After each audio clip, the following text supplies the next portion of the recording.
जय श्रीराम मित्रांनो. आपल्या नावाखाली एका जणांनी फ्रॉड केलेला आहे कस्टमर कडून पेमेंट घेऊन.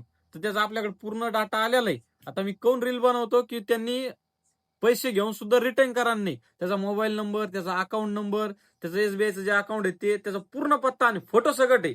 तर तुम्हाला मी फोटो आज दाखवत नाही, तर बघू शकता स्क्रीनशॉट.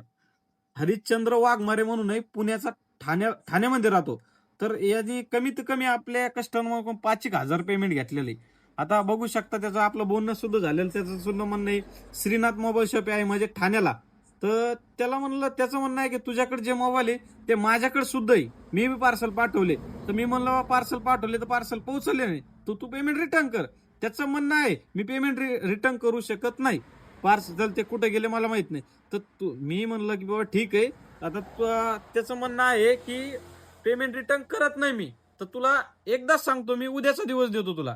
तुझा फोटो, तुझा ऍड्रेस, तुझा जे मोबाईल शॉप आहे त्याचा सुद्धा ऍड्रेस, तुझा मोबाईल नंबर, अकाउंट नंबर, एसबीआयचं जे अकाउंट आहे ते कोणत्या ब्रँचमध्ये, ते सगळं डिटेल मी काढलेली. आणि उद्या जर पेमेंट नाही आलं, परवा दिवशी पोलीस स्टेशनला आणि सायबर क्राईमला तुझा गुन्हा दाखल कंप्लेंट करून टाकन मी. आणि जे काही ते तुझं बघून घे. नंतर काय म्हणू की वॉर्निंग दिली नाही, तुला कॉल सुद्धा केले, तू कॉल नाही घेतले. आणि कस्टमरला पण एक माझी हात जोडून विनंती आहे की माझ्या दुकानाच्या नावानं जे पेमेंट करताय ना तुम्ही, एकतर माझ्या दुकानाचं नाव येतं सायराज फर्निचर अँड स्टील, नाहीतर माझं नाव येतं विक्रम परमेश्वर शेळके. हे नाव आल्याशिवाय कोणी पेमेंट करू नका. आता फ्रॉड झालेलं म्हणून जे कमेंट आल्या मला त्याच्यानुसार मला माहिती पडलं की असं ना असं झालं. तर तुम्हाला हात जोडून विनंती, पेमेंट करू नका. त्याचं मी खाली नाव आणि मोबाईल नंबर देऊन टाकतो. धन्यवाद.